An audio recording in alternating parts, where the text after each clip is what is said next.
छत्तीसगढ़ में सीजीपीएससी के परिणाम आ गए हैं और जैसे ही परिणाम आए हैं उसके बाद विवाद शुरू हो गया है कि सीजीपीएससी में गड़बड़ी हुई है और इन्हीं सी चीज़ों को लेकर बात करेंगे। लोग इस घोटाले के बारे में बोलने से डर रहे हैं और डर इसलिए रहे हैं कहा कि कार्रवाई हो जाती है जो बोलते हैं। कुछ भाई हैं जो अभ्यर्थी हैं, वे काफ़ी दिनों से प्रयास कर रहे हैं एग्ज़ाम निकालने की, एग्ज़ाम की तैयारी कर रहे हैं। वे हमसे बात करने के लिए तैयार हुए हैं और उनकी शर्त यह है कि हमारी जो तस्वीर है वो ब्लर करके दिखाई जाए। इस पूरे वीडियो में ब्लर करके ही हम पूरा तस्वीर दिखाएंगे, बस इसमें आवाज़ को आपको सुनना होगा और बाकी पूरी तस्वीरें ब्लर होगी। तो उन भाइयों से बात करते हैं जो तैयारी कर रहे हैं परीक्षा की, जो तैयारी कर रहे हैं पीएससी की। भैया कब से तैयारी कर रहे हैं आप लोग? लगभग मुझे तैयारी करते हुए 5 साल के करीब हो गया।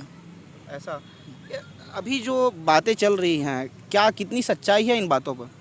देखिए, सच्चाई का विषय है तो सच्चाई तो जब किसी विषय की सच्चाई जाननी है तो उससे पहले जांच कर ली जाए। जब तक जांच नहीं होगा तब तक सच्चाई का पता कैसे चलेगा। लेकिन अभी तक जो तथ्य सामने आ रहे हैं या जो दस्तावेज सामने आ रहे हैं उसमें कहीं ना कहीं गड़बड़ियाँ तो दिख रही हैं अभ्यर्थियों को। जी, ये शुरुआत कैसे हुई इसकी? मतलब जो 20 अभ्यर्थी हैं, कहा जा रहा है कि 20 अभ्यर्थियों का जो नाम है, संयोग हैं, बड़े लोग हैं, उद्योगपति लोग हैं, अधिकारी लोगों के बेटे। क्या कुछ सच्चाई है इसमें, क्या कहते हैं आप? देखिए, किसी भी अधिकारी हो चाहे राजनेता हो, उनके बच्चे सीजीपीएससी में सेलेक्ट नहीं हो सकते, ऐसी कोई बात नहीं है। परंतु इस बार का संयोग विचित्र संयोग रहा है। संयोग इस तरह से रहा है कि जो 20 बच्चे सेलेक्ट हुए हैं उसमें से 3 से 4 परिवार के 2-2 बच्चे सेलेक्ट हुए हैं। दूसरा विषय ये हुआ कि जो सिलेक्शन हुआ है उसमें एक व्यक्ति जिसका रैंक नंबर 8 है, उसका बताया जा रहा है कि वो चेयरमैन साहब के पुत्र हैं और लगभग लोगों ने कंफर्म भी कर दिया कि वो चेयरमैन साहब के पुत्र हैं। तीसरा, वही व्यक्ति जो रोल नंबर 8 पे सिलेक्टेड है उसमें उस व्यक्ति के सरनेम को छुपाया गया है। चौथा, कुछ अभ्यर्थी जो सेलेक्ट हुए हैं उनके जो पुराने जब आप प्री के रिज़ल्ट देखेंगे तो प्री के रिज़ल्ट में वो क्वालिफाइड भी नहीं किए हुए। इस बार वो टॉप 15 में आ गए, 20 में आ गए। मतलब इस टाइप के जो छोटे छोटे चीज़ें हैं जिसको आप ध्यान से गौर से एनालिसिस करेंगे तो आपको मिलेगा कि कहीं ना कहीं गड़बड़ी है। सेम ऐसी ही गड़बड़ी आपको बता दूं मैं 2003 में भी हुआ था। और जब 2003 में इसकी जांच की गई, अच्छी तरीके से जांच की गई, तो उसमें पाया गया कि इसमें गड़बड़ियाँ हुई और 2008 में छत्तीसगढ़ लोक सेवा आयोग ने माननीय उच्च न्यायालय के सामने स्वीकार किया कि भैया हाँ गड़बड़ियाँ हुई है, हम नई सूची जारी करेंगे। और 2016 में माननीय उच्च न्यायालय ने अभ्यर्थियों के पक्ष में निर्णय भी दे दिया था। तो जब तक किसी गड़बड़ियों पे, आशंकाओं पे जांच नहीं होगा तब तक सच कैसे पता चलेगा। दूसरी बात, जिस व्यक्ति पर आरोप लग रहा है, आयोग के महत्वपूर्ण पदों पे बैठे हुए हैं, वो मोबाइल स्विच ऑफ करके बैठे, पता चल रहा है मीडिया के माध्यम से, पेपर में छप रहा है कि मोबाइल स्विच ऑफ करके बैठे हैं। और आप सच्चे तरीके से, ट्रांसपेरेंट तरीके से भर्तियाँ किए तो आप खुलेआम आइए, मीडिया के सामने आइए और दावे से कहिए कि हाँ भाई मेरे पुत्र में कैपेबिलिटी है, वो सिलेक्ट हुआ है, या फिर मेरी जो प्रक्रिया है, मैंने जो प्रक्रियाएँ की है वो बहुत क्लीन और नीट और क्लीन है। आपको जिस तरीके से जांच कराना है करा लीजिए। मैं अभी कुछ दिन के लिए अपने ये जो महत्वपूर्ण जिम्मेदारी मैं संभाल रहा हूँ उसमें बाहर हो जाता हूँ, आप जिनसे चाहे उनसे जांच करा लीजिए। जांच कराने को छोड़ के व्यक्ति भाग रहा है मोबाइल स्विच ऑफ करके, इसका मतलब क्या हुआ? कहीं ना कहीं दाल में कुछ काला है या पूरा दाल ही काला है, ये है विषय। और अभ्यर्थियों का जब आप देखेंगे कि पिछले 4-5 साल में छत्तीसगढ़ लोक सेवा आयोग में इतने सारे छोटे छोटे अंदर में संशोधन किए गए हैं, जिसके कारण जो थोड़ी बहुत पारदर्शिता आयोग में बची थी, पहले तो पारदर्शिता थी ही नहीं, जो थोड़ी बहुत बची थी उसका भी गला घोट दिया गया। जैसे उदाहरण के लिए पहले संशोधित मॉडल आंसर जारी होता था, संशोधित मॉडल आंसर जारी करना बंद कर दिया गया। पहले प्री के रिज़ल्ट जबकि पूरे सिलेक्शन लिस्ट होने के बाद उनके नाम के साथ आते थे, अब सिर्फ रोल नंबर के साथ जारी किए जाने लगे हैं। ऐसे छोटे छोटे चेंजेस उन्होंने किया है। वीडियो कैमरे की रिकॉर्डिंग नहीं होती, जहाँ व्यापम जैसी परीक्षाएँ या फिर 10th और 12th की परीक्षाओं की वीडियोग्राफी होता है, वहाँ छत्तीसगढ़ लोक सेवा आयोग की परीक्षाओं में वीडियोग्राफी पहले नहीं होता था। जब असिस्टेंट प्रोफेसर की भर्ती में एक अभ्यर्थी ने दावा किया कि मेरे पीछे वाला बच्चा जो बैठा है वो सिलेक्ट ही नहीं हुआ है, वो मतलब परीक्षा में शामिल ही नहीं हुआ, बिना शामिल हुए सेलेक्ट हो गया, असिस्टेंट प्रोफेसर बन गया। जब वो असिस्टेंट प्रोफेसर बन गया, जब ये हल्ला हुआ मीडिया के माध्यम से, अभ्यर्थियों ने इस बात पे हल्ला किया, तब पहली बार आयोग ने जांच समिति बैठाई। और जांच समिति किसने बनाया? लोक सेवा, छत्तीसगढ़ लोक सेवा आयोग ने। और समिति जिन पे आरोप लगाया उन्होंने अपनी जांच समिति बनाई, खुद जज बन गए और खुद अपने आप को क्लीन चिट दे दिए कि जो अभ्यर्थी बोल रहा है वो गलत बोल रहा है। ये कब की बात है? कब की बात? ये 2019 में असिस्टेंट प्रोफेसर की भर्ती आई थी और ये मामला 2021 का है, फरवरी 2021 का, जिसकी बात मैं अभी आपको बता रहा हूँ। और उस अभ्यर्थी ने प्रेस कॉन्फ्रेंस में खुलेआम बोला था। वैसे एक और एक अभ्यर्थी है चूँकि उन्होंने नाम बताने से मना किया हुआ है, उसको इंटरव्यू में मिला था नंबर, एग्जाम्पल के लिए बता रहा हूँ मैं, 100 में उनको मिला था 93 नंबर मान लीजिए मिला है, एग्जाम्पल के लिए, एग्जैक्ट नंबर मैं नहीं बता रहा हूँ ताकि वो पकड़ में ना आ जाए। और जब उसका डेटा एंट्री किया गया तो 83 नंबर चढ़ा दिया गया, और उसके कारण वो जो अभ्यर्थी सेलेक्ट होने वाला था वो अभ्यर्थी चौथे नंबर पे चला गया। 3 पोस्ट थे, चौथे नंबर पे चला गया। वो अभ्यर्थी RTA लगा के थक गया। 15 दिन और छत्तीसगढ़ रायपुर में बैठी रही, उसके बावजूद उस पर कोई सुनवाई नहीं हुई। ऐसी छोटी छोटी बहुत सारी चीज़ें हैं। जब छत्तीसगढ़ लोक सेवा आयोग की पारदर्शिता पे जाएंगे तो आपको बहुत सारी चीज़ें मिली। और ये अभी की बात नहीं है, 23 साल से यही चल रहा है छत्तीसगढ़ लोक सेवा आयोग। 23 सालों से चल रहा है। आप सोचिए कि जहाँ लोक सेवा आयोग ने अपने सुधार के लिए कई बार आयोग बना चुके हैं, सुधार आयोग, 23 साल में छत्तीसगढ़ लोक सेवा आयोग में एक बार भी सुधार आयोग नहीं बना। दूसरा, 23 साल में छत्तीसगढ़ लोक सेवा आयोग द्वारा आज तक कट ऑफ जारी नहीं किया गया। कट ऑफ सोचिए कितने नंबर के ऊपर वाले चयनित हुए और कितने नंबर के नीचे चयनित नहीं हुए। आज तक कट ऑफ जारी नहीं किया गया। 2003 में यही हुआ, 2008 में यही हुआ, फिर 2016, 17, 18, 19 हर साल ये धंधा चलता रहा। और कितने चेयरमैन और सदस्यों के बच्चे चयनित हुए, परिजन चयनित हुए, ये सब चीज़ें आपको मिल जाएंगी आप जब खंगालेंगे अच्छे से छत्तीसगढ़ लोक सेवा आयोग को। तो मतलब बच्चों के साथ कितनी बड़ी लापरवाही हो रही है। लापरवाही का इनको अधिकार, खुली छूट मिली हुई है कि जो चाहे कर सकते हैं और कर रहे हैं, और डंके की चोट में कर रहे हैं। आप मुझे तथ्य दिखा रहे थे, कुछ डॉक्यूमेंट था आपके हाथों में, आप हाँ जी, मैं आपको एक चीज़ दिखा रहा था। एक अभी आपको मैं बता रहा, अभी जिसके बारे में दावा किया जा रहा है कि सुपुत्र हैं नितेश रैंक नंबर 8 पे।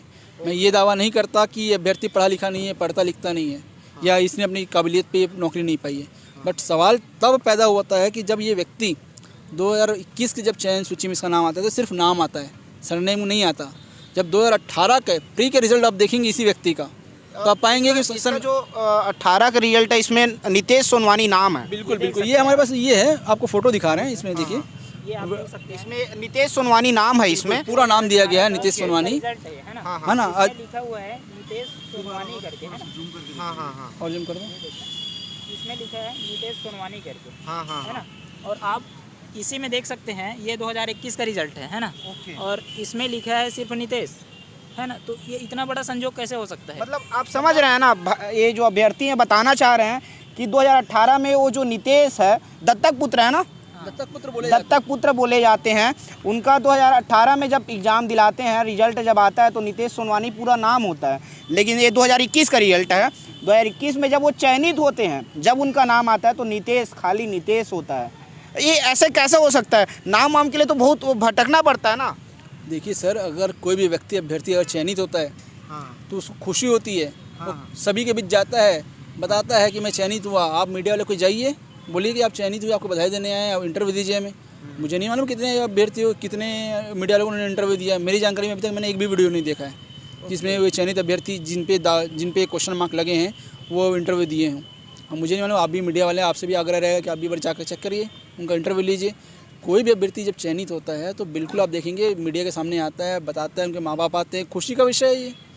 वो बच्चों को सलाह देते हैं कि आप ये तैयारी कीजिए, अपने यूट्यूब चैनल चालू करते हैं। ऐसा कुछ नहीं हुआ यहाँ। ये व्यक्ति छुप गया, कहाँ गया किसी को पता नहीं। और दुर्भाग्य देखिए, इतने ऐसे और कितने संयोग है। ये तो पहला संयोग हुआ, ऐसे और कितने संयोग हुए हैं इस परीक्षा इसमें। आप देखेंगे 3 से 4 परिवार टॉप 10 में इनके 2-2 बच्चे सेलेक्ट हुए, परिजन सेलेक्ट हुए, 2-2, एक परिवार से 2-2 लोग चयनित, भाई बहन इस टाइप का संयोग रहा है, भाई बहन, पति पत्नी। उसमें से एक व्यक्ति का नाम जो आता है उसका 2020 में उस भाई बहन का प्री नहीं निकला और 2021 में टॉप 20 में है वो। ऐसे बच्चों के भी नाम है, मैं नाम लूँगा तो बुरा हो जाएगा क्योंकि एक बहुत बड़े ओहदेदार व्यक्ति के परिवार हैं, परिवार से जुड़े हुए लोग। व्यापारी, कारोबारी और अधिकारी लोग के बेटे हैं क्या। बहुत अधिकारियों के भी, व्यापारियों के भी, बड़े नेताओं के भी। अगर हम, आपको मालूम है, हम बार बार आपके कहने पे भी हम डर रहे थे इंटरव्यू देने से। इसका रीज़न ही यही है क्योंकि इससे अभ्यर्थियों की जान का खतरा भी हो सकता है। व्यापम घोटाला MP में हुआ था, कितने 57 लोगों की मृत्यु हो गई, आज तक पता नहीं चला। और ये किस स्तर का घोटाला है, जब जांच होगा तो पता चल जाएगा। जो 2003 में हुआ था, हमको पूरा विश्वास है 2003 की पुनरावृत्ति है। हम लोग बार बार बोल रहे हैं, यदि आप सक्षम है, आपको लगता है आपने पारदर्शी तरीके से भर्ती की है, तो आप एक काम करिए, एक जांच आयोग बनाइए, निष्पक्ष जांच आयोग बनाइए, किसी जस्टिस को बुलाइए, चीफ जस्टिस जो रिटायर्ड चीफ जस्टिस उनको बुलाइए, 5 सदस्यीय पैनल बना लीजिए, जांच करवा लीजिए। अब बोलिए कि सर यदि जांच में सही पाया जाता है तो निरस्त कर दिया, जांच में गलत पाया जाता है तो फिर हम कंटिन्यू करेंगे। तब तक के लिए आपने जितनी भर्ती की उसको रोक दीजिए। नहीं करेंगे, मोबाइल स्विच ऑफ करके बैठेंगे, मैसेज का रिप्लाई नहीं करेंगे, ये प्रक्रिया चली। सब मतलब ये है कहीं ना कहीं गड़बड़ियाँ हुई हैं और उसको छुपाने का प्रयास किया जा रहा है। छत्तीसगढ़ के मुख्यमंत्री इस पर कह रहे हैं कि तथ्य लाइए और तथ्य के आधार पर हम जांच करेंगे। किस प्रकार से तथ्य आप देंगे उनको? देखिए, माननीय मुख्यमंत्री जी का ये विषय है नहीं, क्योंकि छत्तीसगढ़ लोक सेवा आयोग स्वतंत्र निकाय है। तो चूँकि छत्तीसगढ़ लोक सेवा आयोग स्वतंत्र निकाय है, इसलिए माननीय मुख्यमंत्री जी के अधिकार क्षेत्र से बाहर का विषय है। पहली चीज़, चूँकि माननीय मुख्यमंत्री जी के अधिकार क्षेत्र के बाहर का विषय, इसलिए माननीय मुख्यमंत्री जी यदि ये बात बोल रहे हैं तो बिल्कुल माननीय मुख्यमंत्री जी के पास जाएंगे, अभ्यर्थी जाएंगे। लेकिन दिक्कत ये है कि उनकी व्यवस्था इतनी होती है कि मुलाकात का समय नहीं मिल पाता। पिछले बार भी 2020, 21, 22 में हम लोग कई आवेदन दिया छत्तीसगढ़ लोक सेवा में आयोग में पारदर्शिता की मांग को लेकर। हम माननीय मुख्यमंत्री जी से मिलना चाह रहे थे, बट मुलाकात का हमको समय नहीं मिल पाता क्योंकि व्यस्तता है और वो उनकी स्वाभाविक व्यस्तता है। ऐसा नहीं है कि वो हमसे मिलना नहीं चाहते हैं, उनकी स्वाभाविक व्यस्तता हो सकती है। हम ये किसी की व्यस्तता को ये नहीं बोल सकते कि वो हमसे मिलना नहीं चाहते। परंतु छत्तीसगढ़ लोक सेवा आयोग के अध्यक्ष की क्या व्यवस्था मुझे अभी तक समझ नहीं आया कि वो मीडिया वालों से नहीं मिलेंगे बोल रहे, फ़ोन नहीं उठाएंगे बोल रहे, मैसेज नहीं करेंगे।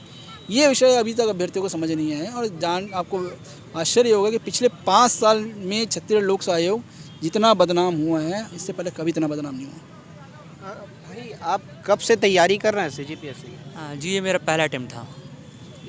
ये जब सब मामला पता चला तो कैसा लगा आपको? सर रियली कहूँ तो इसके बाद बहुत लोगों का मैसेज आता है मेरे को कि तैयारी करें या ना करें, क्या अब हम जो मध्यम वर्गीय जो परिवार हैं क्या वो तैयारी करना छोड़ दें, क्योंकि सर इसमें जो सिलेक्शन हो रहा है सब पूंजीपति वर्ग का जो व्यक्ति है उन्हीं के सदस्यों उन्हीं के परिवार के सदस्यों का या उनके रिलेशन का हो रहा है सर। तो ऐसे में सर डिमोटिवेशन तो आता ही है। ऐसा मतलब लगने लगा कि एग्ज़ाम की तैयारी ना करें, इस टाइप की मन में बातें आने लगी? सर हर साल रिज़ल्ट के बाद ऐसा मोड़ आता है जिसमें हम लोग को लगता है कि आप तैयारी छोड़ दें, लेकिन सर इसके अलावा हम लोग के पास कोई रास्ता भी नहीं होता है, क्योंकि छोटा वर्ग भी चाहता है कि वो आगे बढ़े और ऊंचे पद पर जाए सर, और एक प्रतिष्ठा रहे हमारी भी। लेकिन सर ऐसे जब देखते हैं हर बार हम लोग डिमोटिवेट होते हैं, फिर से उठ खड़े होते हैं, फिर से गिरते हैं सर। तो होता है सर हर साल। तो एक और भाई है, उनसे ही बात करते हैं। भाई, आप कब से तैयारी कर रहे हैं परीक्षा की? मेरे को करीब 2.5 साल हो गए इस पेपर में, और ये मेरा शायद दूसरा ही अटेम्प्ट था। पहला अटेम्प्ट मेरा कुछ खास नहीं गया था क्योंकि मैं उतना अच्छा तैयारी नहीं कर पाया था। तो अभी दिलाया उसमें कुछ अंकों से मेरा प्री नहीं निकल पाया, तो यही है। ये जो मामला चल रहा है कितना प्रभाव पड़ता है मस्तिष्क पे आप लोग? बहुत ज़्यादा, क्योंकि मैं तो यहाँ रायपुर में आके तैयारी कर रहा हूँ, है ना, और यहाँ मेरे जैसे मेरे गांव तरफ कई ऐसे मेरे दोस्त हैं, मेरे ऐसे सहपाठी हैं जो PSC का तैयारी कर रहे हैं। उनका मैसेज आता है कि आप लोग वहाँ हो यार, आप लोग को ज़्यादा उस माहौल का पता है। तो वास्तव में क्या सच है? तो मैं भी अब उनको कुछ बोल नहीं पाता, मैं क्या ही बोलूँ। अब जो प्रत्यक्ष है वो तो सामने है। अब इतना सारा संयोग तो हो नहीं सकता, क्योंकि इतने सारे अधिकारी और जो नेतागण हैं उनके सुपुत्र टॉप 20 में एक साथ आना, इतने संयोग नहीं हो सकते।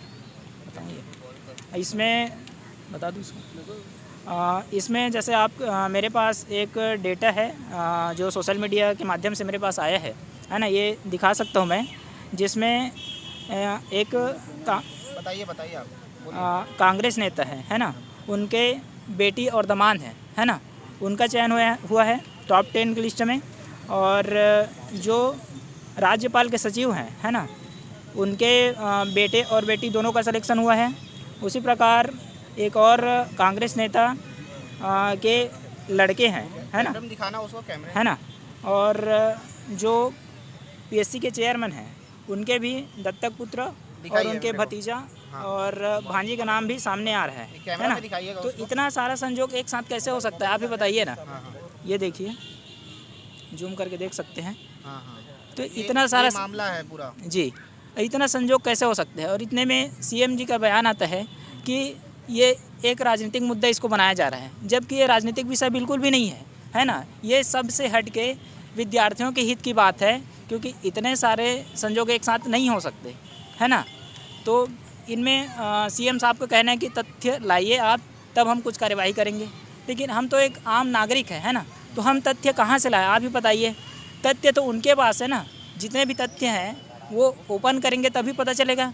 एक अगर उनको ये प्रत्यक्ष रूप से जो हम आरोप लगा रहे हैं तो उनका प्रत्यक्ष जो सामने आए ये हम चाहते हैं, है ना। तो इसके लिए चाहिए कि एक न्यायिक जो कमेटी है गठित की जाए, है ना, जो रिटायर्ड चीफ जस्टिस जांच कमेटी गठित की जाए और एक निष्पक्षता के साथ, है ना, ये पूरे जो आरोप लग रहे हैं उनका जांच की जाए, क्योंकि दूध का दूध पानी का पानी हो जाएगा फिर, है ना।